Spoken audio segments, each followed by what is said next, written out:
దేవదేవుడు యేసుదేవుడు ప్రేమతో నన్ను పిలిచి నేను చేసే ప్రతి పని ప్రభు చిత్తమే వచ్చే ప్రతి ఫలమంత ప్రభు చిత్తమే పొందుతున్న జ్ఞానమంత ప్రభు మహిమే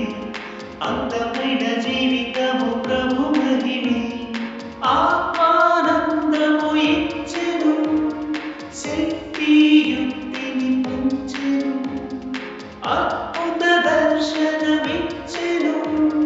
శాశ్వత లోకము దొరికెను నా ప్రతి గెలుపు ప్రభు